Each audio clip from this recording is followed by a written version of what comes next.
오늘의 말씀을 교독하도록 하겠습니다. 오늘의 말씀은 에베소서 1장 3절부터 14절까지의 말씀입니다. 에베소서 1장 3절부터 14절까지의 말씀입니다. 제가 먼저 읽겠습니다.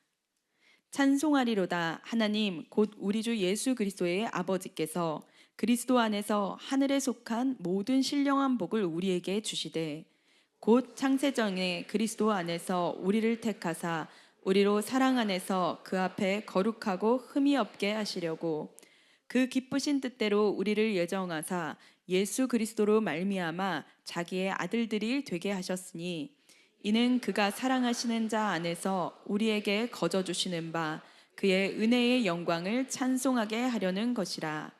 우리는 그리스도 안에서 그의 은혜의 풍성함을 따라 그의 피로 말미암아 속량 곧 죄사함을 받았느니라.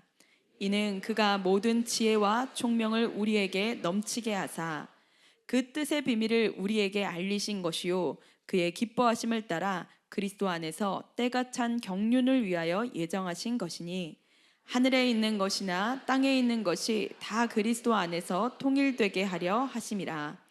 모든 일을 그의 뜻의 결정대로 일하시는 이의 계획을 따라 우리가 예정을 입어 그 안에서 기업이 되었으니 이는 우리가 그리스도 안에서 전부터 바라던 그의 영광의 찬송이 되게 하려 하심이라.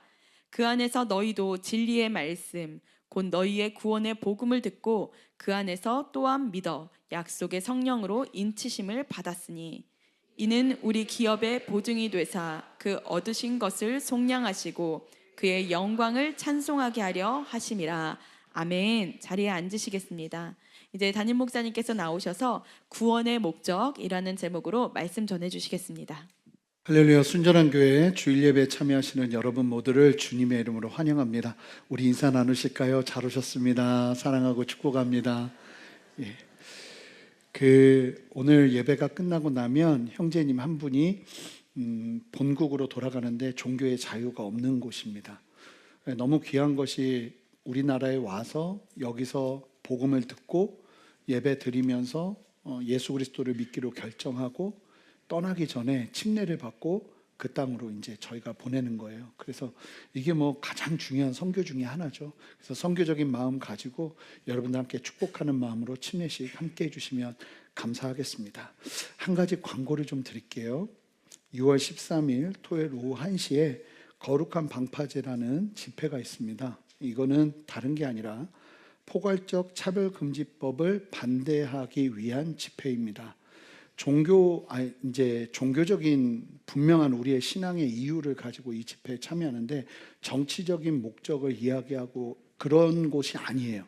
그래서 철저하게 이 차별금지법, 포괄적 차별금지법을 다루는데 제가 헷갈리지 않도록 그냥 제가 준비한 것들을 읽으면서 여러분들께 설명을 드리겠습니다. 지난 2026년 1월 9일에 한 의원이 22대 국회 첫 포괄적 차별금지 법안을 발의했어요. 근데 발의된 내용의 법안 내용을 보면 고용이나 재화나 용역, 교육, 행정, 사법, 서비스 등 국민의 생활 전 영역에서 차별을 금지하고 간접차별, 괴롭힘, 광고, 조장 행위까지 차별로 규정하면서 국가인권위원회의 인권위원회, 갑자기 소리가 여기가 안 들려요. 국가인권위원회의 시정명령, 이행강제금, 소송지원, 징벌적 손해배상, 집단소송, 입증 책임 전환 등을 포함하고 있어요. 기독교는요, 부당한 차별 자체를 절대로 옹호할 수 없습니다. 모든 사람은 하나님의 형상으로 지음받았고 인종이나 장애나 출신이나 가난이나 질병이나 사회적 약자성 때문에 모욕을 받거나 배제되어서는 절대 안 됩니다. 교회는 혐오적인 폭력, 조롱과 인격적 멸시를 단호히 거부해야 되는 것이 맞습니다. 그러나 문제가 뭐냐면 차별을 반대한다는 큰 명분 아래 국가의 법이 성경적인 신앙 고백, 창조 질서, 양심의 자유, 종교 교육, 설교와 선교의 자유를 제한할 수 있는 방식으로 설계될 때 문제가 일어난다고 보는 것입니다. 우리의 우려는 사람을 미워할 자유를 요구하는 게 아닙니다. 사람들은 보호돼야 돼요. 그러나 죄를 죄라고 말할 수 있는 자유, 성경적 인간관과 결혼관을 가르칠 자유, 교회와 기독교 학교가 자기 신앙 정체성에 따라 운영될 자유가 위축될 수 있다는 데 있습니다. 이 포괄적 차별금지법이 위험한 이유는 단순히 동성애자나 성소수자를 보호한다는 차원을 넘어 성경적인 성윤리 자체가 법적 분쟁의 대상이 될 수 있기 때문에 위험한 겁니다. 예를 들어 목회자가 설교나 교육에서 성경은 결혼을 한 남자와 한 여자의 언약이다, 동성간 성행위는 성경적으로 죄라 말한다, 성별은 창조 질서 안에서 남자와 여자로 이루어졌다고 가르칠 때 이것이 누군가에게는 성적 지향, 성별 정체성을 이유로 괴롭힘, 혐오, 불리한 대우의 조장으로 주장되면 이것을 말할 수 없는 세상이 만들어질 수 있는 가능성이 있기 때문에 위험한 거예요. 게다가 이 포괄적 차별금지법이 위험한 또 다른 이유는 차별의 범위가 매우 넓다는 데 있습니다. 이 의원이 발의한 의견을 보면 외견상으로는 중립적 기준이라도 결과적으로 특정 집단이나 개인에게 불리한 결과를 초래하면 간접 차별로 볼 수 있게 하고 성별 등을 이유로 한 괴롭힘까지도 차별로 규정합니다. 이것은 교회 학교 기관이 우리는 성경적 결혼관을 따르는 사람을 교사나 사역자로 세운다, 기독교 학교의 교육은 성경적 성윤리에 근거한다는 기준을 세우는 것도 방해가 됩니다. 그들에게. 실제로 몇 주 전에 대청타워에 숙소를 마련하고 미국에서 오신 교포분들이 저희 교회를 방문했다가 저를 만나서 교제를 하는데 샌디에고에서 그냥 평생을 한 교회를 섬기셨던 분이에요. 근데 교단이 이 동성애에 관련돼서 이 차별금지법을 받아들인 거예요. 그리고는 교회에 감독님이 나타나셨는데 남자 감독님이 내 남편을 소개하겠다고 하더니 또 다른 남자를 데리고 오더래요. 그걸 보고 너무나 당황해서 그래도 이건 아니지 않냐 우리가. 그러면서 교회를 나와서 실제적으로 그 일들이 벌어지는 상황들 속에서 부당한 경험을 하는 이야기를 들으면서 제가 얼마나 놀랐는지 몰라요. 만약에 교회가 우리는 남자, 여자 그리고 건강한 신앙적인 성윤리를 가진 사람을 채용하겠습니다. 그런데 목회자 중에 나는 그렇지 않고 동성애를 사랑하고 만약에 그런 사람이 내가 목회자를 지원하는데 그런 사유로 저희가 만약에 안 된다고 하면 이게 차별금지가 차별이 되는 게 되는 거예요.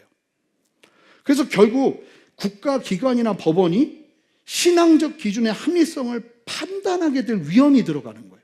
그러면 여러분 기독교의 십자가의 진리가 어떻게 세상에게 이해가 되겠습니까? 이해를 시켜야 되는 것으로 가다 보니까 진리를 제대로 전할 수 없는 상황이 펼쳐지는 거죠. 한국교회 총연합회 한교총은 이러다 보니까 이 발의된 법안을 보면서 교리적 비판이나 선교 활동이 괴롭힘 또는 혐오 표현으로 해석될 경우 종교 활동의 위축이 불가피하고 기독교 학교의 체플 의무 이수와 종교교육 운영도 법적 적용 대상이 될 경우 분쟁이 확대될 수 있는 우려가 있다고 이야기를 했어요. 그러니까 교회가 다음 세대에게 성경적인 창조 질서, 결혼관, 몸의 신학, 거룩한 삶을 가르치는 것이 차별 예방 교육이라는 국가 기준과 충돌할 가능성이 생기는 겁니다. 제가 하나님이 만나게 하시는 것 같아요. 몇 주 전에 캐나다에서 교육 일을 열심히 하시는 분이 와서 성토를 하는데 난리라는 거예요. 학교에서 가정에서 부모가 야 남자 여자밖에 없어 가르쳤다가 고소당해요. 애가 고소를 해요. 그러면서 이 절대로 말을 못하게 하는 거죠. 그러니까 정상적인 아이들이 수없는 아이들이 진짜 많이 흔들린다는 거예요. 동성애적으로. 그러면서 교회가 가르치지도 못하게 하고 학교에서 가르치지도 못하게 하는 세상이 벌어지더라는 거예요. 절대 안 그럴 거라 그러죠. 아니요. 차별금지법이 통과된 곳마다 똑같은 일이 벌어지는 거예요. 교회가 다음 세대에게 성경적인 창조 질서, 결혼관, 몸의 신학, 거룩한 삶을 가르치는 것이 이게 계속 부딪힘이 될 수밖에 없는 상황인 거죠. 성경은 인간의 존엄을 자기 정체성의 자기 결정권에서 찾지 않습니다. 하나님의 형상으로 지음받은 존재라는 창조 질서에서 찾습니다. 또한 성경은 몸을 단순한 사회적인 구성물이나 개인적 자기 표현의 재료로 보지 않고 하나님이 창조하시고 구속하시는 질서 안에 있는 것으로 봅니다. 창세기 1장부터 2장, 마태복음 19장, 로마서 1장, 고린도전서 6장, 에베소서 5장의 흐름을 보면 성경적 인간과는 인간은 존엄하다는 사실과 함께 인간의 욕망과 자기 인식은 말씀 안에서 분별되어야 한다고 분명하게 말하고 있습니다. 그런데 포괄적 차별금지법은 실질적으로 성적 지향과 성별 정체성을 법적 보호 정체성으로 강하게 세우면서 성경이 말하는 회개나 거룩이나 몸의 순종이나 결혼의 창조 질서가 공적 영역에서 차별의 언어로 해석될 위험이 너무나 큰 거예요. 이것은 교회가 사람을 미워하지 않으면서도 죄를 죄라고 말해야 되는 복음적인 언어를 위축시킬 수 있는 요인이 되는 것입니다. 교회는 두 극단을 피해야 합니다. 하나는 사람을 적으로 만드는 태도입니다. 성소수자든지 법안을 지지하는 사람들이든 그들도 하나님의 형상으로 지음받은 사람입니다. 교회는 그들을 조롱하거나 혐오하거나 비인격적인 언어를 사용하면 절대 안 됩니다. 오직 그뿐입니까? 예수 믿으면서도 바람을 피고 예수 믿으면서도 나쁜 짓 하고 그러면서도 오는 죄인들의 모임이 교회이기 때문에 그들에게도 길은 열려야 된다고 믿습니다. 다만 우리는 그걸 죄라고 말할 수 있어야 되는 세상에 살아야 된다는 거예요. 저는 목회자가 이런 말을 해야 되는 세상이 왔다는 것 자체도 너무나 가슴이 아픕니다. 다른 하나는 교회가 침묵해서는 안 된다는 겁니다. 사랑한다는 이유로 성경이 말하는 창조 질서와 거룩의 기준을 포기해서도 안 된다는 겁니다. 복음은 모든 죄인을 초대하지만 죄를 정당화하지 않습니다. 예수님은 죄인을 가까이 하셨지만 다시는 죄를 범하지 말라고 말씀하셨어요. 따라서 우리의 핵심 대응은 이것입니다. 부당한 차별은 반대합니다. 하지만 성경적 신앙 고백과 양심, 종교, 표현, 교육의 자유를 침해하는 포괄적 차별금지법은 반대되어야 한다고 믿습니다. 교회는 차별하지 않을 책임과 진리를 말할 자유가 동시에 보장이 되는 곳이어야 합니다. 여러분, 며칠 전에 미국 뉴욕시에서 발의된 내용이 뭔지 아십니까? 아버지, 어머니란 용어를 사용하지 못하게 하자는 의견이 발의됐습니다. 왜냐하면 아버지, 어머니라고 하면서 소수자들에게 차별과 혐오를 가져오게 하는 말이 된다는 거예요. 여러분, 말이 됩니까? 아버지, 어머니? 심지어는 지금 자녀들이 나를 여자나 남자로 얘기하지 말라고 내가 20살 돼서 결정하겠다는 이야기를 안 된다고 얘기하면 잡혀가는 세상이 펼쳐지고 있습니다. 여러분, 안 돼요. 다른 건 몰라도 교회는 하나님의 진리를 따라서 죄는 죄라고 얘기할 수 있는 곳이 되어야 합니다. 그리고 그것이 보장이 되는 나라로 서야 되는 줄 믿습니다. 그래서 이게 계속 두드려요. 그래서 이런 두드림이 절대로 일어나지 못하도록 이 대한민국이 잘 보존될 수 있도록 여러분, 우리 성도들이 함께 기도하고 가능하시다면 참여하시면서 우리의 목소리를 내야 될 필요가 있다고 봅니다. 물론 통과되진 않았지만 이런 걸음들이 계속 일어나고 있어요. 그래서 우리가 정말 우리 성도님들이 물으시는 거예요. 도대체 왜 반대해야 되는가? 여러분, 굉장히 위험한 법안이에요. 굳이 안 해도 차별 금지하잖아요. 차별하면 안 되잖아요. 근데 굳이 이런 법을 만들어서 나라를 혼란스럽게 할 이유가 있겠습니까? 여러분, 나라를 위해 기도해 주시고 이 일을 위해서 함께 기도해 주시는 저와 여러분 되시기를 바랍니다. 기도하고 말씀 전하겠습니다. 하나님, 감사합니다. 오늘 주님의 진리 안에서 오늘 말씀을 전하고자 합니다. 하나님, 이 놀라운 진리를 깨닫게 하시고 누리게 하시고 정말 삶에서 한치의 오차도 없이 적용할 수 있는 은혜를 우리 모두에게 허락하여 주시옵소서. 감사드리며 예수 그리스도 이름으로 기도합니다. 아멘. 여러분, 너무 무거운 얘기를 하다 보니까 마음을 좀 편하게 여세요. 마음을 편하게 하시고 한 가지 여쭤볼게요. 여러분, 예수님께서 여러분을 위해서 십자가에서 여러분들의 죄를 다 사하시고 3일 만에 부활하셔서 그것을 믿는 사람들마다 다 구원받을 수 있는 길을 여셨다는 사실을, 이 복음의 진리를 믿으시죠? 믿으시죠? 자, 오늘 이제 말씀을 전할 내용이 뭐냐면, 이 놀라운 믿음에 관한 오늘 말씀이 선포하는 내용을 제대로 이해하지 못하면 신앙이 되게 위험해집니다. 그래서 오늘 이게 진짜 내 삶에 그대로 적용되고 있는가를 반드시 살펴보셔야 되고, 이게 제대로 되어지지 않는데 신앙생활을 하고 있다, 그러면 정체성이고 뭐고 다 예적으로 돌아가요.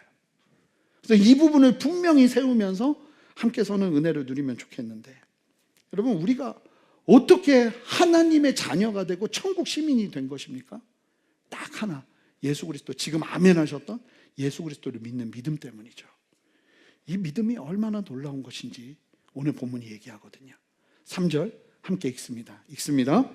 찬송하리로다. 하나님 곧 우리 주 예수 그리스도의 아버지께서 그리스도 안에서 하늘에 속한 모든 신령한 복을 우리에게 주시되. 여러분, 찬송하리로다 하면서 뭐라고 말하냐면 하늘에 속한 모든 신령한 복을 우리에게 주셨다는 거예요. 근데 이게 굉장히 충격적인 고백인 게 뭐냐면, 하늘에 속한 신령한 복은 유대인들만 받을 수 있는 것이었어요. 혈통으로 말미암아. 그러니까 유대인들은 그냥 태어나면서부터 은혜예요. 얘네들은 그냥 태어나면서부터 혈통이 유대인이라 그게 은혜예요. 근데 갑자기 바울이 뭐라고 말하냐면, 그리스도 안에서 하늘에 속한 모든 신령한 복을, 그리스도 안에만 있으면 하늘에 속한 신령한 모든 복을 우리에게 주신다는 거예요. 할렐루야. 그러니까 그리스도 안으로 들어가려면 뭐가 필요해요? 믿음이 필요하죠. 예수 그리스도를 믿는 믿음. 딱 하나예요, 요거. 그것만 믿으면 유대 혈통을 뛰어넘는 효력을 가지게 되는 거예요. 그 믿음이 이렇게 중요한 겁니다. 게다가 본문의 동사가요, 여러분 다시 본문 보여주시면 3절, 이게 과거형이에요. 무슨 말이냐면 예수 그리스도를 믿었어요. 그럼 믿는 순간 이 모든 일들이 일어나게 된다는 거예요. 우리의 삶에 그리스도 안에서 이미 다 주셨다는 거예요. 예수 믿는다면 하나님의 복을 누리기에 충분한 자격을 다 갖춘 거예요. 예수 안에만 들어가면. 그러니까 이게 참 놀라운 거죠. 이 그리스도 안에라는 표현이야말로 본문 전체를 푸는 열쇠거든요. 우리가 받은 복은요, 여러분, 우리의 자질이나 우리의 업적이나 우리가 하나님 앞에 뭐를 막 잘해서 주어지는 게 절대로 아니라는 사실. 공로주의가 완전히 뿌리 뽑혀야 돼요, 우리 안에서.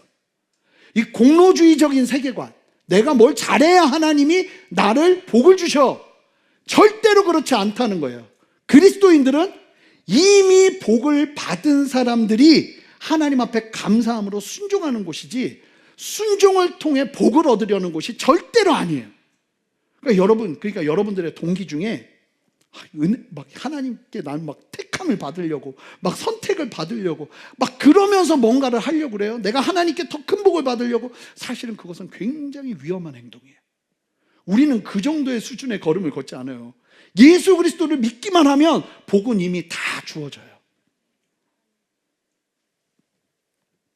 우리의 정체성은 우리 자신이 아니라 그리스도 안으로 들어갈 때 그냥 부어진다는 거죠. 자, 4절, 5절 말씀을 함께 읽겠습니다. 한번 읽어보세요. 또박또박 읽으셔야 돼요. 시작.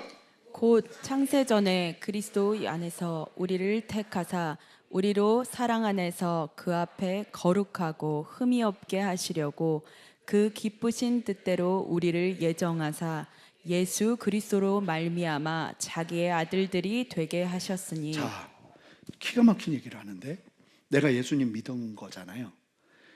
그리스도 안으로 들어가기까지 이제부터 뭘 설명하냐면 하나님이 얼마나 많은 노력을 하셨는지를 설명해 줘요.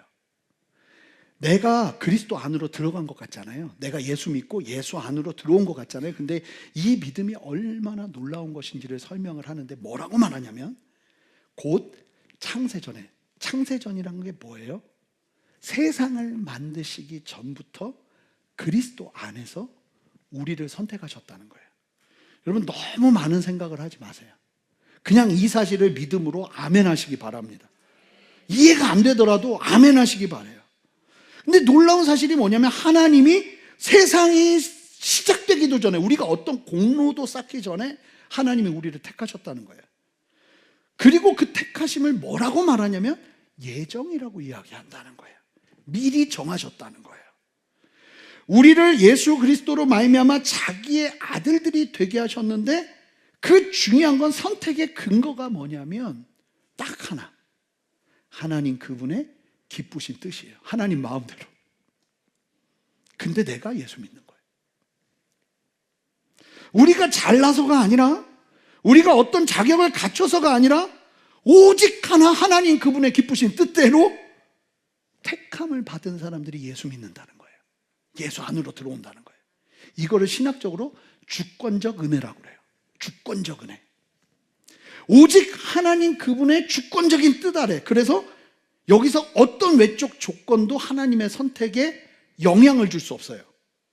그러니까 우리가 뭘 해서 이런 게 아니라 그냥 하나님이 주권적인 은혜로 우리로 하여금 예수를 믿게 하면서 예수 안으로 들어오게 했다는 거예요. 그러니까 믿음이 얼마나 놀라운 거예요. 내가 예수님의 선택을 받았다는 거예요. 언제부터요? 창세전부터. 그래서 한 사람도 소홀히 대할 수 없는 이유가 너무나 소중한 사람이기 때문이에요. 옆에 좀 볼까요? 되게 대단한 사람들인 거예요. 누가 택한 거예요? 하나님의 택함을 받은 거예요. 어떤 분들이 물어요. 그러면 하나님이 누구는 택하고 누구는 택하시지 않았단 말입니까? 그것이 공평합니까? 저는 이런 질문을 들을 때마다 이렇게 대답합니다. 만약에 하나님이 공평하셨다면 우린 다 죽어야 돼요. 죄인이기 때문에. 그런데 하나님은 공평으로 우리를 다루지 않으셨고, 뭘로 다루셨는지 아세요? 은혜로 다루셨어요. 그래서 왜 저 사람은 택하지 않으셨습니까가 아니라 왜 나 같은 자를 택하셨습니까 하는 감사가 일어나는 거예요. 그 영화 보면 세상 멸망할 때 마지막 배에 막 타는데 사람들이 막 목숨 걸고 막 달려들어서 그 배 안으로 들어가려고 그러는데 못 들어가잖아요. 들어간 사람들은 내가 거기에 들어갈 수 있었다는 사실만으로 이게 이게 구원이라는 게 얼마나 급박한 건지 모르니까 이런 배부른 소리를 하는 거예요. 구원받은 것 자체가 그냥 은혜인 거예요. 내가 하나님의 도대체 왜 나를 하나님이 사랑하시지? 이게 은혜일 수밖에 없는 하나님의 놀라운 택정과 작정하심 속에서 우리가 예수를 믿게 됐다는 거예요. 그러면 더 놀라운 사실은 기가 막힌데 왜 택하셨는가? 왜 택하셨는가? 4절을 보세요. 뭐라고 말하냐면 우리로 사랑 안에서 그 앞에 거룩하고 흠이 없게 하시려고 택하셨대요. 이거 되게 희한한 말이에요. 왜냐하면 여러분 세상은 어떻습니까? 선택을 받으려면요 최선을 다해서 내가 선택의 기준을 채워야 됩니다. 내가 이사가 되려면 이사의 선택을 받기 위해서 최선을 다해서 용량을 키우고 최선을 다해서 일하고 하면서 이사가 되는 거예요. 누군가의 선택을 받을 때 세상은 똑같아요. 내가 뭔가를 해야 선택을 받아요.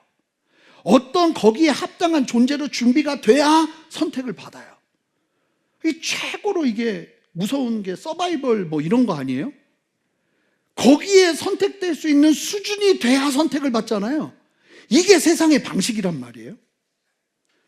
근데 성경은 뭐라고 말하냐면 정반대의 말씀을 하는 거예요. 하나님이 우리를 택하신 이유는 우리가 거룩하고 흠이 없기 때문이 아니라는 거죠. 오히려 지금 상처가 많고 실수투성이고 죄로 인해 흠이 많은 우리를 거룩하고 흠없는 존재로 완성해 내시겠다는 하나님의 뜻이 선택 가운데 들어간다는 거예요. 그래서 예수 그리스도를 믿으면, 제가 2주 전에 설교했는데 얼만큼 기억하실지 모르겠지만 영이 살아나요. 근데 혼과 육은 내 마음대로 원수 마귀가 이끄는 대로 평생을 살았어요. 근데 이제 영이 살아서 영이 막 도전하는데 이걸 잘 못 따라가요. 그 과정이 성화죠. 근데 점점 혼과 내 생각과 내 세계관과 나의 소울이라고 말하는 그 모든 영역들이 하나님의 말씀에 순종하는 시간들을 통해서 점점 하나님 앞에서 흠없는 자녀로 자라가기 시작하죠. 이게 성화예요. 여러분, 예수 믿고 난 다음에 절대로 안 바뀌어요. 근데 예수 믿다 보면 바뀌어야 되는 게 정상이라는 거예요.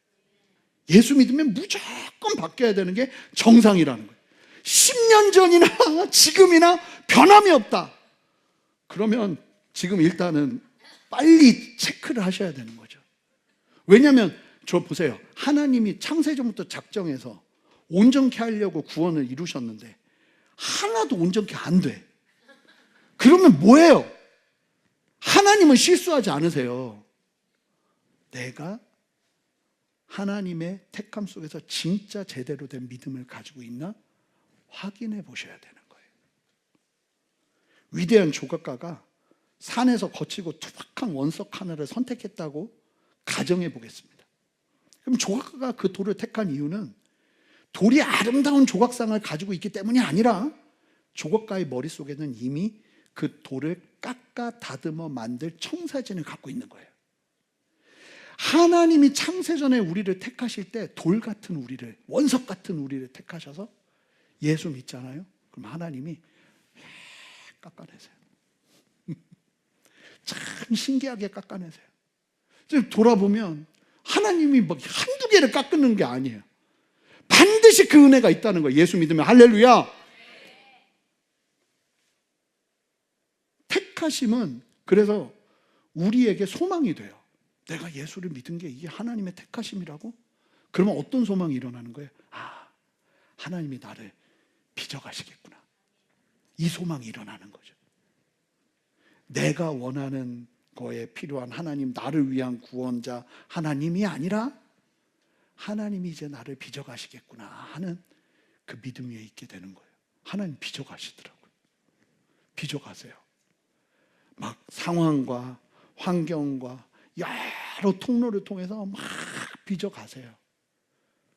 근데 위험한 게 뭐냐면 예수 믿는데 일평생 내가 원하는 거 다 하면서 살았어.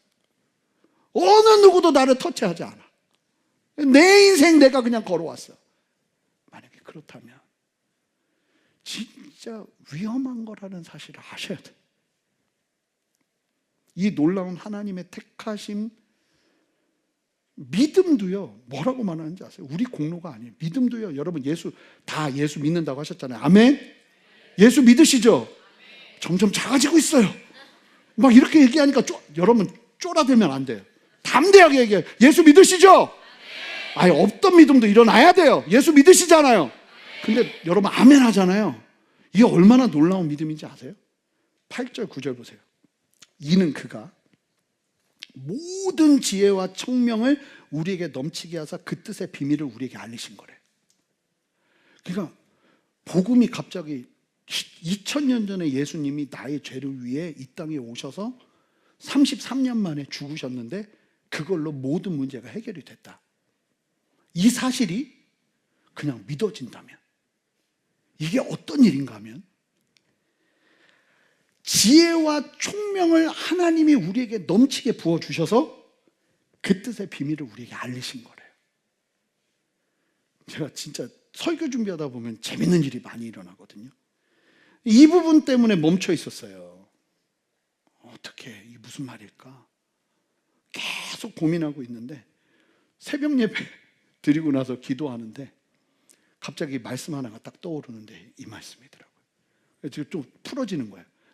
제 안에 개인적인 기쁨이 있죠. 네, 놀랍죠 진짜. 근데 보면 마태복음 13장에서 예수님이 수많은 사람들이 모이니까 비유로 뭘 말씀하세요. 근데 비유가 어려워요. 헷갈리는 거예요. 그러니까 제자들이 답답해. 여기서 기가 막히게 설명하시면 이 사람들 다 예수 믿는 사람 될 텐데 비유로 말씀하시니까 답답해. 그래서 물어요. 마태복음 13장 10절. 제자들이 예수께 나와 이르되 어찌하여 그들에게 비유로 말씀하십니까? 그냥 말씀하시지. 그러면 다 믿을 텐데 왜 이렇게 어렵게 말씀하세요? 그랬더니 예수님이 13장 11절 뭐라고 말씀하시는지 아세요? 대답하여 이르시되 천국의 비밀은 너희에게는 허락되었으나 그들에게는 허락되지 않았기 때문에 어렵게 말한다는 거예요. 그러면서 예수님이 무슨 얘기를 하는지 아세요? 마태복음 13장 15절 보세요. 이 백성들의 마음이 완악하여져서 그 귀는 듣기에 둔하고 눈은 감았으니 눈이 없어서 귀가 없어서가 아니에요. 이는 눈으로 보고 귀로 듣고 마음으로 깨달아 뭐가 무섭냐면 돌이켜서 예수님 안에서 제대로 될까 봐 그게 싫은 거예요.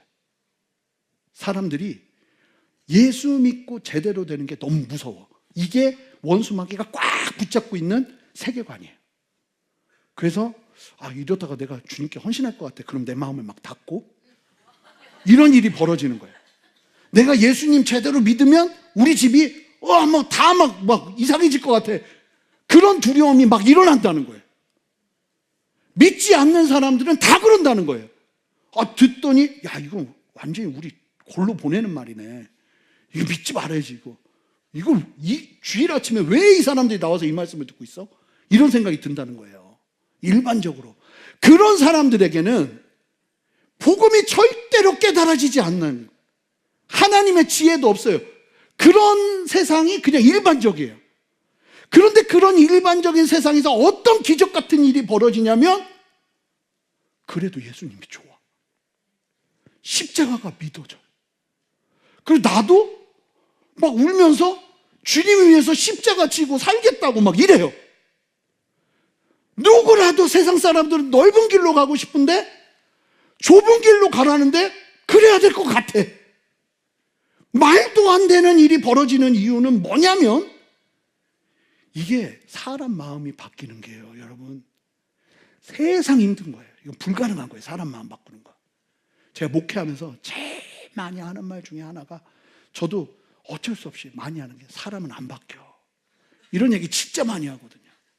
진짜 사람 마음 바뀌기 힘들어요. 근데 그런 우리가 예수를 믿고 주님의 말씀대로 순종하면서 살아요? 이거는요, 하나님께서 창세전부터 택하시고 온갖 지혜를 우리한테 쏟아 부어주셔서 우리가 모르는 거예요, 이 사실을. 그래서 그냥 믿어지는 거예요. 전혀 몰랐는데 예수님 만나는데 눈물이 그렇게 나더라고요, 처음에 예수님 만날 때. 그러더니 말씀이 믿어지기 시작하더라고요. 그 전에 성경책은 그냥 세계 최고의 수면제.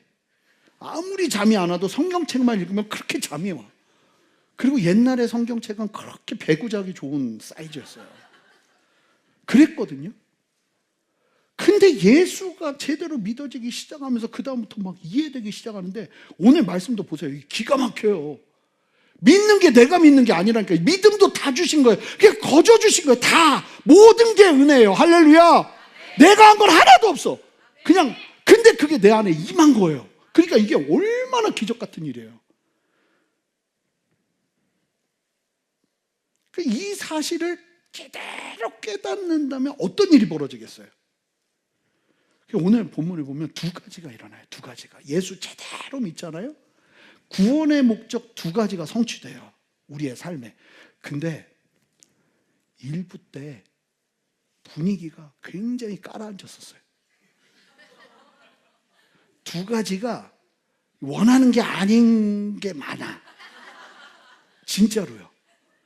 그래서 설교하다 몇 번은 웃었는지 몰라요. 분위기가 너무 삭막해서. 이 두 가지를 얘기하면 아멘 하고 막 불같이 일어나야 되는데 이 두 가지가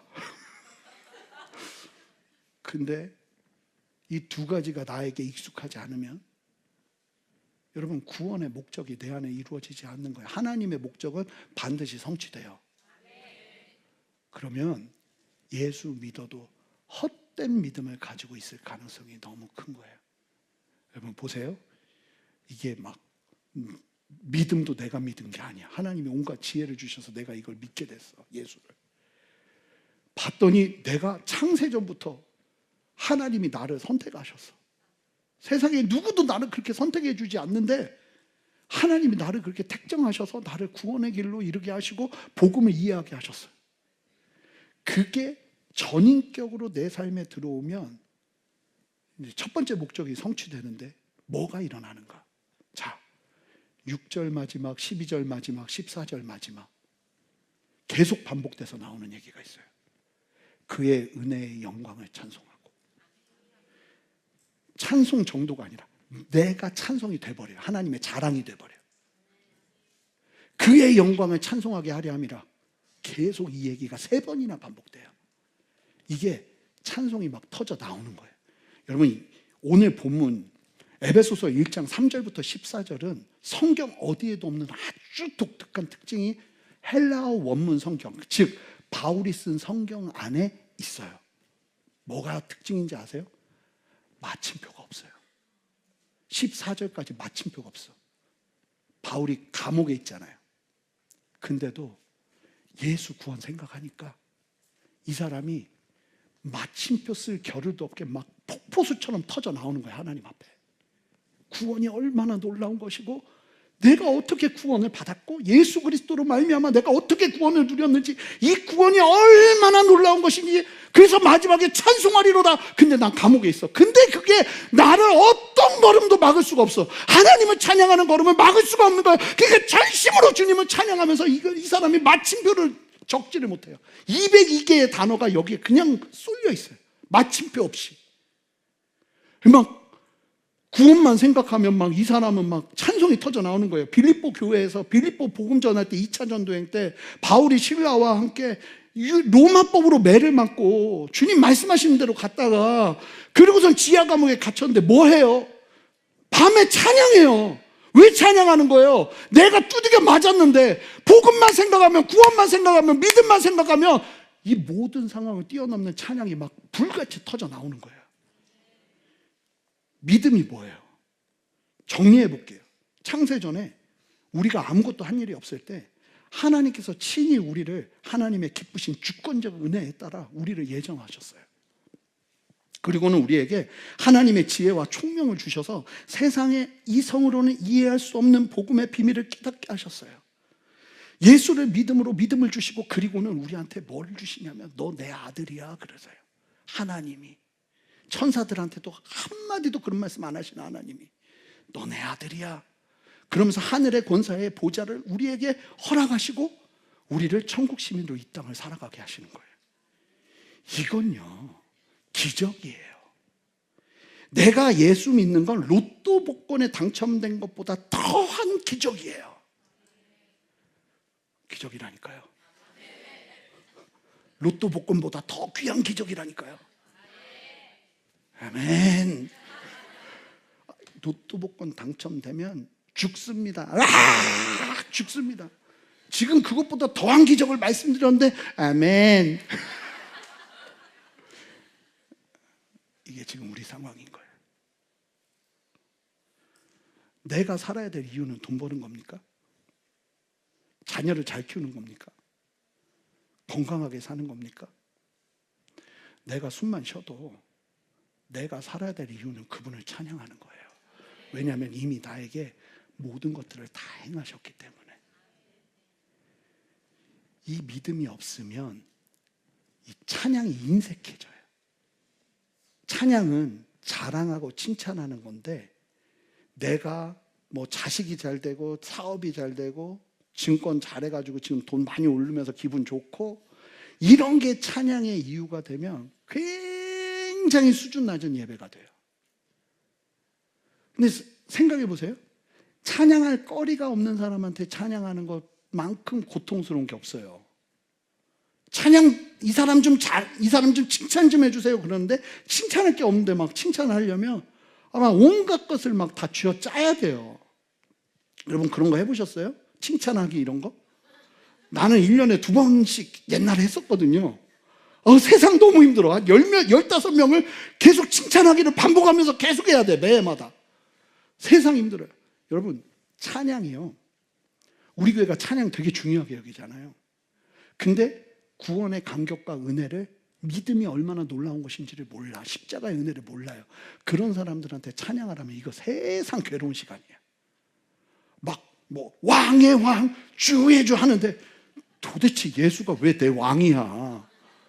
주님이 내 주야? 막 뭐 게다가 오늘 이 두 번째 찬양은 참 곡조도 굉장히 어찌 보면 촌스러워요. 이름 높여 찬양하며 영광 돌리세. 사실은 그런 찬양이에요. 근데 이 찬양에 막 박수를 치고 막 우리가 막 주께 영광하면서 찬양하는 이유가 뭐예요? 주님이 나를 구원하신 그 은혜가 진짜 내 안에 감격이 되며 이 찬양이 막 터져 나오는 거죠. 우리 순전한 교회 찬양이 그렇게 터져 나오는 찬양이기를 바랍니다. 근데 그게 없으면 이 세상이 힘든 시간이에요. 그래서 차라리 전통 예배가 나은 거예요. 왜냐하면 저는 전통 예배를 고소하거나 하여간 뭐 따라가지 않는 이유가 이게 숨어 있을 수 있어요. 예배가 숨어 있을 자리가 너무 많아. 믿음이 없어도 믿음이 있는 것처럼, 거듭나지 않았는데도 거듭난 것처럼 그렇게 적절하게 있기에 너무 좋은 시스템이라고 생각해요. 근데 찬양 예배는 속일 수가 없어요. 힘들어요. 왜 이렇게 일어나? 마음 같아서는 15분이에요. 다 일어나서 했으면 좋겠어요. 근데 민중봉기 일어나요. 느린 곡은 앉아야 돼.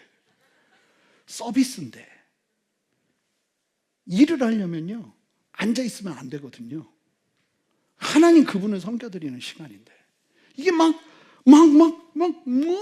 일어나는 거죠. 구원의 은혜만 생각하면. 자식이 괴롭히고 지금 막 경제적으로 어렵고 상황적으로 힘들고 어려워도 여러분 그것이 여러분들의 찬양하는 걸 막는다면 그거 너무나 안타까운 건 거예요. 막을 수 없어요. 멈출 수 없어요. 주님 앞에서 기쁨의 춤을 추고 찬양하며 나갈 수밖에 없는 이유가 이미 구원 안에 우리 안에 딱 허락됐기 때문에 그 은혜 안에서 예배하는 거예요. 여러분, 이 믿음의 시선이 분명해져야 돼요. 두 번째는 뭔지 아세요? 9절 보세요. 그 뜻의 비밀을 우리에게 알리신 것이요. 왜 알리셨냐면 그의 기뻐하심을 따라 그리스도 안에서 때가 찬 경륜을 위하여 예정된 거래. 때가 찬 경륜은 경영한다는 뜻이에요. 하나님이 마지막까지 경영해 가시는 그 마지막 시점을 위해서 우리를 살게 하신다는 거예요. 구원받고 나서. 근데 그때가 언제인지 더 분명하게 못을 박는데 10절 하늘에 있는 것이나 땅에 있는 것이 다 그리스도 안에서 통일되게 하려 하심이라. 이게 언제예요? 예수님 다시 오시는 그때. 참 놀라운 게 창세기가 창조로 시작하고 요한계시록 마지막이 뭘로 끝나는지 아세요? 새 창조로 끝나요. 주님이 무너진 세상을 다시 다 하나님의 뜻 가운데 하늘과 땅을 다 하나로 통일되게 하시는 그때를 위해서 구원받은 사람들이 살아간다는 거예요. 일부와 비슷한 분위기가 펼쳐지고 있어요.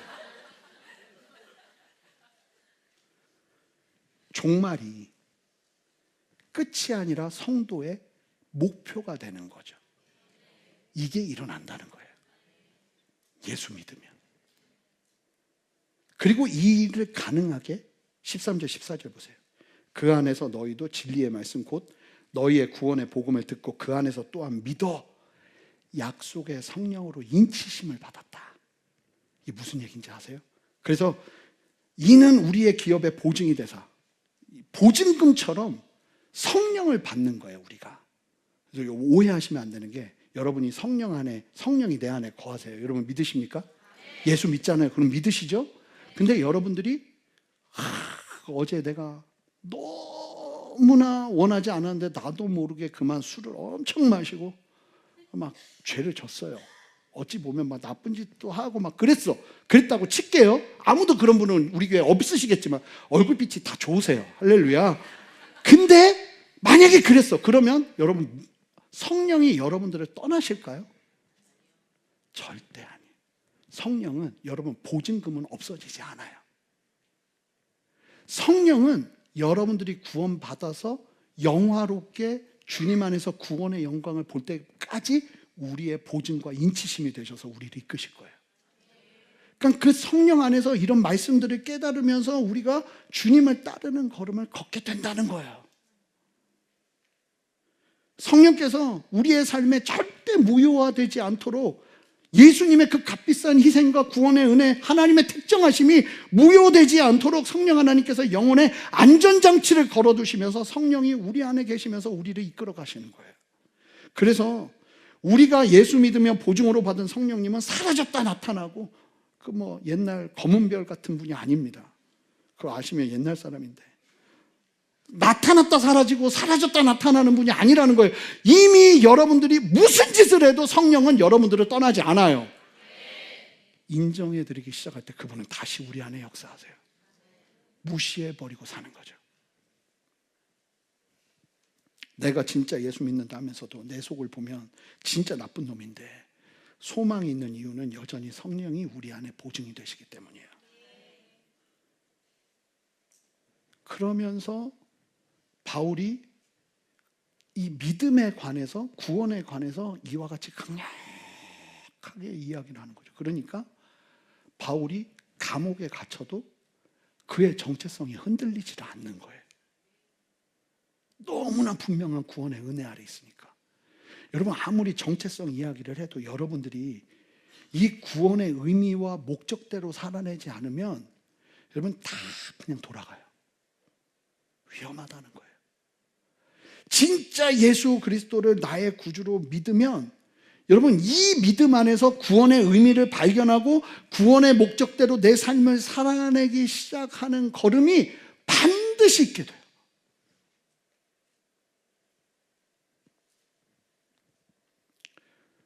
보세요. 바울이 내 신세를 얘기하지 않잖아요. 지금 나 감옥에 있고 힘들고 니들도 힘들지. 니들 얼마나 힘들어. 이런 얘기가 한마디도 없어요. 그리고 무슨 얘기만 해요? 하나님이 태초부터 우리를 택하셔서 우리를 부르시고 하늘의 온갖 지혜를 다 쏟아 부어주셔서 니들은 본 적도 없는 예수를 믿게 하시고 그리고는 하나님의 찬송으로 살게 하시고 주님의 때가 찬 경륜을 위하여 이 땅을 살아내는 걸음을 걷게 하시는 그 하나님을 바라보는, 제가 보니까 잠언에서도 겸손에 대해서, 교만에 대해서 엄청 얘기하는데 아무리 생각해봐도 진짜 교만은 나를 너무 많이 생각하는 거예요. 겸손은 내가 아닌 하나님을 생각하는 거예요. 그때 진짜 겸손이 일어나요. 구원도 나를 위한 구원. 원래 그러죠, 사람은 다. 그렇게 시작해요. 근데 놀랍게 택정함을 입은 사람들이 복음 안에서 변화가 되면 나를 위한 구원이 아니라 구원받은 내가 하나님을 위해 사는 걸음으로 그 걸음이 반드시 바뀌게 되어 있다는 거예요. 여러분, 지금 여러분들의 삶을 보세요. 여러분, 진짜 막 아침에 눈을 뜨면 야, 오늘도 나에게 믿음을 주신 주님. 자식이 막 말 징그럽게 안 듣고 상황이 막 이상하게 힘들고 그런데도 이상하게 나를 구원하신 예수님이 생각나서 막 찬양이 막 내 안에서 막 터져 나오는 그 은혜를 누리고 계십니까? 내가 해야 될 일들이 참 많지만 주님의 때가 찬 경륜을 위해서 내가 무엇을 할까? 내가 어떻게 이 땅을 살아야 될까? 하는 룸이 여러분들의 삶의 자리에 어느 정도 있으시냐는 거예요. 이 말씀대로라면 거의 다 해야 하는데 적어도 삶의 자리에서 지금 이 예배 때뿐만 아니라 여러분들이 월요일부터 세상을 살아가는 자리에서 그 때가 찬 경륜을 위해서 어떤 걸음을 걸으시냐는 거예요. 기도 한 번도 인색하고 말씀 한 번 보는 것도 너무 힘들고 이게 아니라는 거예요. 진짜 구원의 의미, 그러니까 여러분 기도하셔야 돼요. 하나님, 나에게 이 구원의 참된 의미와 감격과 은혜를 나에게 허락하여 주시옵소서. 그러기 시작할 때 여러분 우리의 삶의 목적과 목표가 분명해지는 거예요. 너무 나에게 시선을 두는 삶은 우리와 어울리지 않습니다. 나의 시선을 나를 구원하신 하나님께 두는 것이 새로운 정체성을 가지는 거듭난 성도들의 기본 중에 기본이에요. 여러분, 반드시 여러분들 안에 이 은혜가 있기를 바라요. 예수님 안에서 내가 진짜 예수가 믿어지고, 예수님 안에서 내가 진짜 구원을 받았고, 그 사실이 그냥이 아니라 오늘 말씀처럼 태초에 창조하시기 전부터 나를 택정하셔서 나를 부르신 하나님의 그 놀라운 그 은혜 아래서 이루어진 것임을 깨닫고 구원 앞에서 감격할 수 있는, 그러니까 교회는 십자가 많이 찬양해야 돼. 그냥 십자가만 얘기하면 그냥 우리는 엎드리는 거예요. 그냥 어떤 상황에서도. 근데 여기가 막 번영 막 잘 되고 막 내 삶이 잘 되고 이런 것만 얘기되면 여기는 세상 소굴이 되는 거예요. 사랑하는 성도 여러분, 우리의 믿음에 제대로 된 구원의 정체성이 새겨지지 않으면 그 다음에 뭘 세운다 한들 무슨 소용이겠습니까?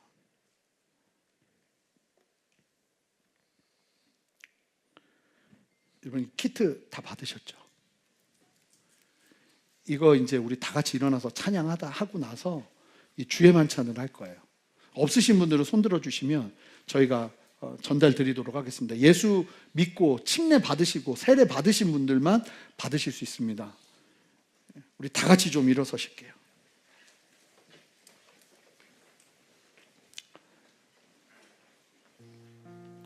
우리 함께 은혜의 찬양합시다.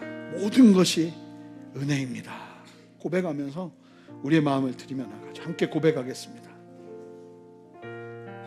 내가 누려왔던 모든 것들이, 내가 지나왔던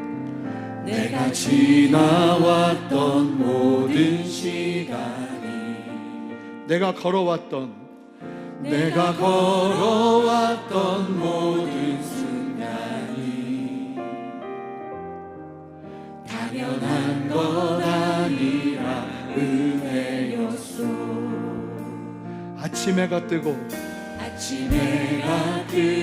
저녁에 노을, 봄의 꽃향기와 가을의 열매, 변하는 계절의 모든 순간이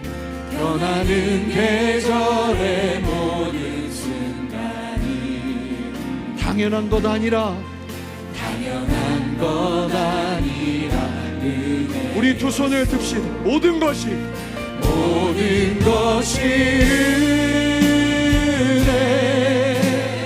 은혜,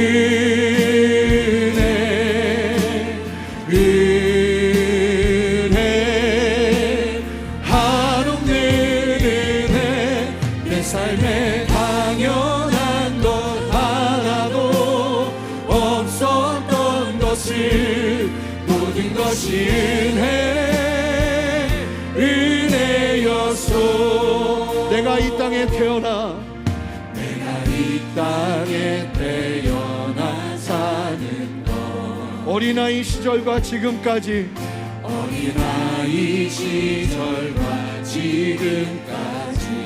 내가 숨을 쉬며 살며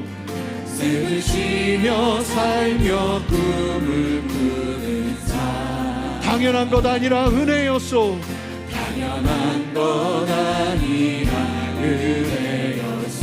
내가 하나님의 자녀로 살며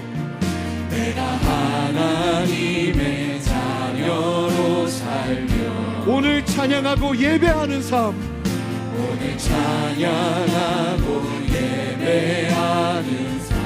복음을 전할 수 있는 축복이,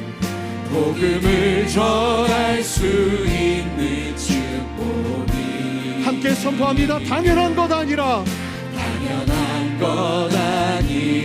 우리 다시 한번 두 손을 높이 들고 선포합니다. 모든 것이 은혜,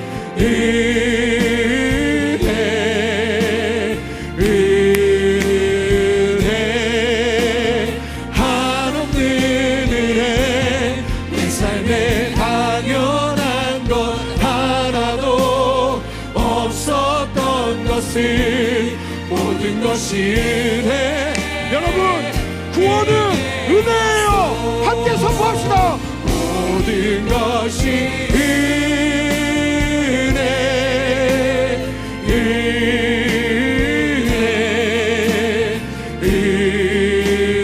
은혜.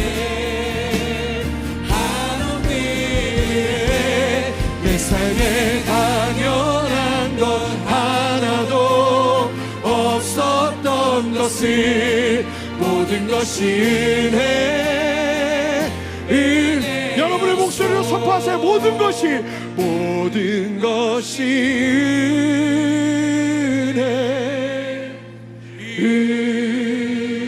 은혜, 은혜.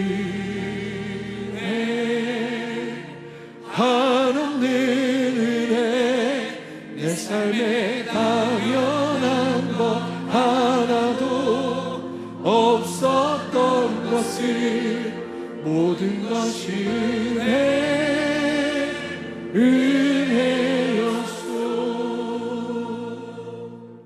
첫 번째, 여러분 성찬 키트의 그 표면을 벗기세요. 주님이 잡히시기 전날 밤 이와 같이 제자들과 함께 떡을 떼시며 축사하시며 말씀하셨어요. 이 떡은 너희를 위해 찢긴 나의 몸이니 이것을 먹을 때마다 나를 기념하라.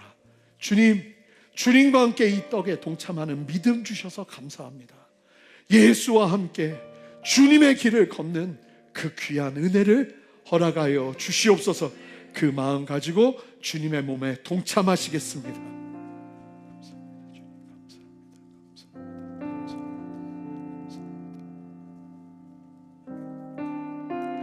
두 번째, 여러분 표면을 벗겨내시면 이제 잔을 마실 텐데요.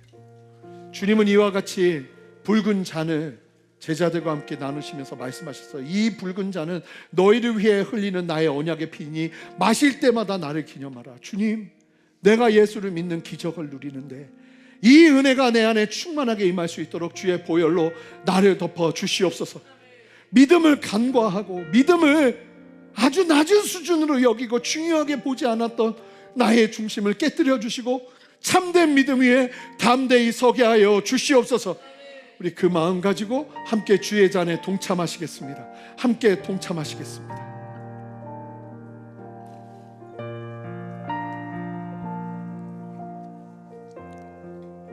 여러분, 우리 다 같이 두 손을 듭시다. 여러분, 우리가 함께 이 고백을 하면 가면 좋겠어요. 주여, 감사합니다. 나를 구원해 주셔서 감사합니다. 십자가 예수 그리스도 온전한 그 복음을 믿고 따르는 믿음 주셔서 감사합니다. 하나님이 구원의 감격이 내 안에 회복될 수 있도록 역사하여 주시옵소서. 죽을 것 같은 상황에서도 나를 일으켜 세우는 것은 그 상황을 바꿔내는 환경의 변화가 아니라 예수 그리스도의 십자가의 구원의 은혜인 줄 믿사오니 하나님, 내 안에 그 믿음을 더하여 주시옵소서. 내 영혼아, 위축되지 말지어다. 너는 하나님의 택한 백성이다 선포하면서 주 앞에 담대하게 서시기 바라요. 다 같이 두 손을 들고 주님의 이름 간절히 부르며 기도합니다. 주여, 아버지, 저는 주님의 택한 백성입니다. 하나님, 그 정체성을 가지고 아버지 살아가기를 원합니다. 하나님, 오늘 귀한 말씀 가운데 아버지 주님께서 택정하시고 주님 만드시고 아버지 주님께서 아버지 정말 저희를 세우시며 아버지 그 우리가 그 피조물임을 아버지 기억하게 하여 주시옵소서. 하나님의 축사대로 아버지 우리가 그려지고 완성되어질 것임을 아버지 기억하게 하여 주시옵소서. 하나님의 택하심을 아버지 그 은혜를 기억하며 하나님 우리 자신 아버지 이 세상 가운데 힘있게 살아갈 수 있도록 도와주시옵소서. 더 이상 세상의 목소리를 위축되지 않도록 도와주시고 더 이상 환경 가운데 위축되지 않도록 도와주시옵소서. 나는 하나님의 부르신 자요 택하신 자임을 아버지 우리 안에 분명하게 기억되는 아버지 놀라운 역사 있게 하시옵소서. 주님께서 우리를 주님의 지혜와 총명으로 만들어 가실 것입니다. 하나님, 주님께서 우리를 아버지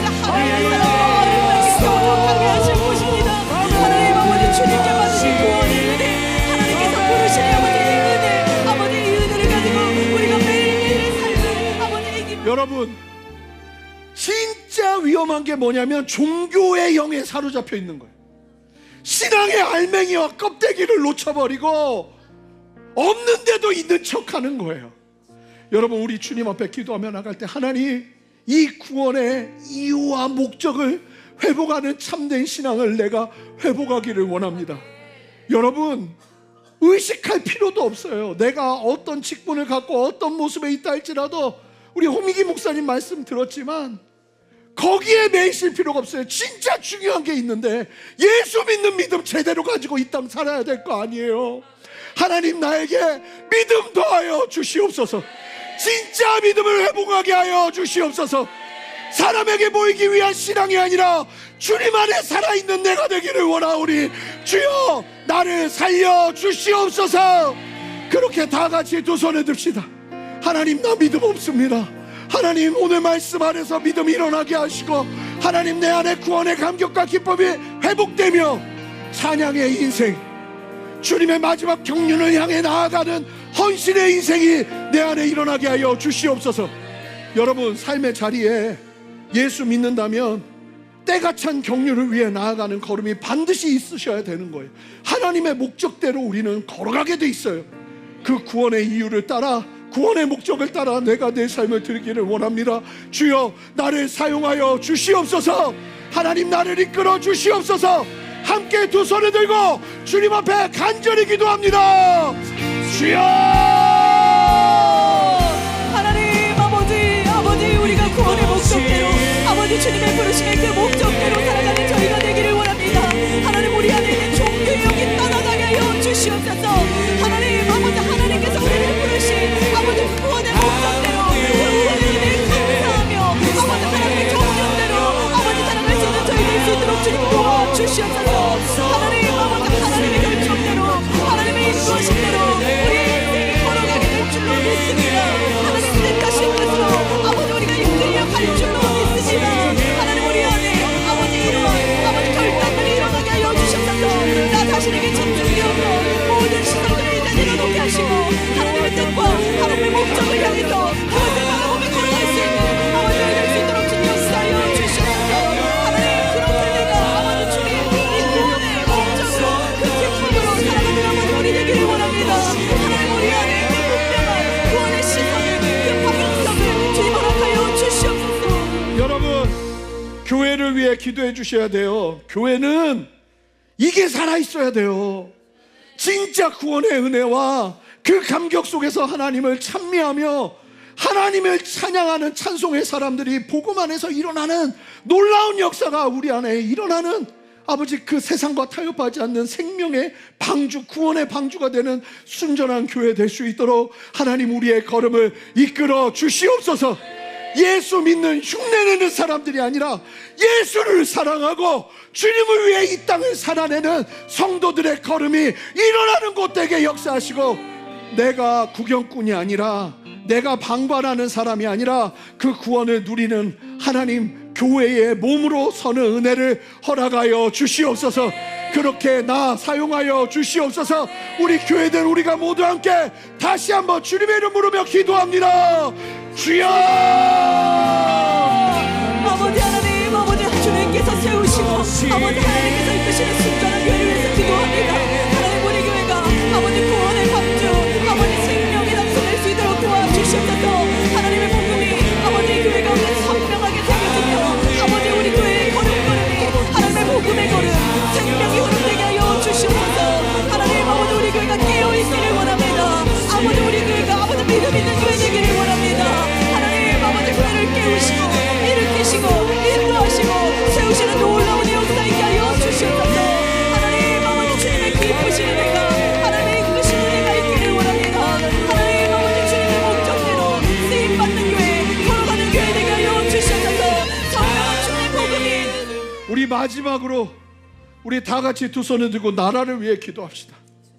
하나님, 갈등과 분열, 영적 어둠에 갇힌 이 나라와 민족을 긍휼히 여겨 주시옵소서. 그리스도 안에서 만물이 통일되게 하시는 그 십자가의 능력이 이 땅 가운데 흘러가게 하여 주시옵소서. 치유와 회복의 역사가 이 대한민국 땅을 흘러가는 은혜를 보게 하여 주시옵소서. 우리 다음 세대들을 지키기 위해 차별금지법, 포괄적 차별금지법이 저지되게 하시고 하나님의 진리가 자유롭게 선포될 수 있는 그런 은혜를 허락하여 주시옵소서. 함께 두 손을 들고 주님의 이름 간절히 부르며 기도합니다. 주여! 하나님 아버지, 대한민국이 하나님의 나라 되게 하여 주시옵소서. 하나님, 하나님께서 부르시는 나라, 아버지 하나님께서 지키시는 나라 되게 하여 주시옵소서. 아버지 차별금지법이 아버지 저지되게 하여 주시옵소서. 아버지 하나님의 말씀이, 하나님의 진리가 온전하게 선포될 수 있는 환경과 여건들이 아버지 조성될 수 있도록 아버지 도와주시옵소서. 아버지 대한민국의 가운데를 하나님 아버지 그들이 주님의 진리 안에서 보호 안에서 하나님의 영원함과 결실을 얻으시옵소서.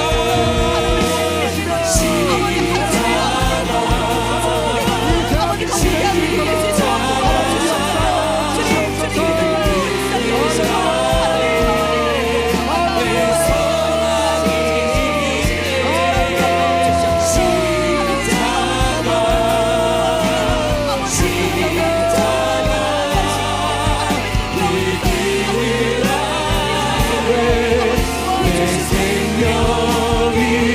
우리 함께 선포합시다. 십자가, 십자가, 십자가, 십자가, 그 그늘 아래 내 소망이 있네. 십자가, 십자가, 아멘. 내 생명이 있네.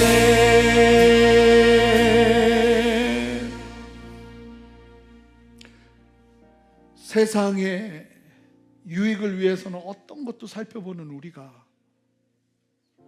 믿음의 유익을 살펴보는 게 이렇게 인색합니다.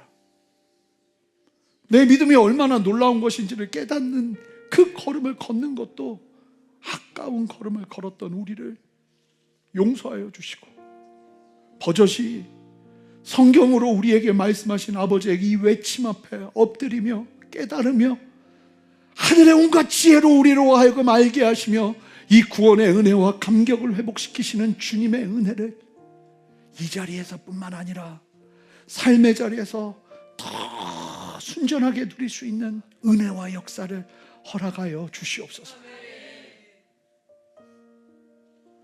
세상에 어떤 것들이 무너지면 그렇게 내 마음이 아픈데 진정한 믿음을 잃어버릴 때 그 아픔을 누리지 못하는 우리의 무감각함을 깨워주시고, 그래 나를 구원하셨지, 그래 나를 위해 예수님이 이 땅에 오셨지, 그리고 나는 그 믿음 위에 이미 하나님의 자녀가 되었지 하는 이 놀라운 구원의 은혜를 되새기며 우리의 찬양이 날로 날로 하나님께 온전히 올려드려지는 참된 은혜가 우리 모두에게 있어지기를 원하오니, 세상은 절대 이해할 수 없는 이 기쁨을 이 자리에 있는 모든 성도들에게 허락하여 주시옵소서. 이 이야기를 듣고도 아직 예수를 믿지 못함으로 말미암는 긴장과 간절함을 놓쳐버린 심령들이 이 시간 찾아가셔서 하늘의 지혜를 쏟아 부어주시고 그 은혜 위에 담대히 설 수 있도록 은혜 베풀어 주시옵소서. 주님, 구원의 감격도 없는 우리가 어떻게 하나님의 나라를 위해 살겠습니까? 가장 기본적인 구원이 얼마나 가치 있는 것인지도 깨닫지 못하는 우리가 어떻게 하나님의 큰 일을 이루겠다고 말할 수 있겠습니까? 하나님, 우리에게 이 가장 근본적이고도 기본적인 영역들을 회복시켜 주시고 계속 듣게 하시고 깨닫게 하시고 깨어지게 하시고 성령 안에서 보증이 되게 하셔서 그 은혜 위에 담대히 서서 하나님이 펼치시는 은혜의 걸음을, 성취의 걸음을, 소명의 걸음을 담대하게 걸어낼 수 있도록 역사하여 주시옵소서. 목회자들에게 먼저 아버지 불같은 믿음 더하여 주시고 우리 모든 성도들에게도 동일한 믿음 허락하여 주셔서 다른 어떤 거에 흔들리는 것이 아니라 예수 믿는 굳건한 복음의 믿음 위에 아버지 온전히 서서 이 땅을 주님을 대신해서 살아낼 수 있는 힘과 용기를 더해 갖는, 바울이 에베소서 1장 3절부터 14절까지 마침표 하나 찍지 않고 마치 폭포수처럼 하나님의 구원의 복음의 은혜를 자랑하고 높여드렸던 것처럼 그러한 찬양이 우리 안에 넘쳐날 수 있도록 주여 역사하여 주시옵소서. 특별히 위축된 심령들을 세우기를 원합니다.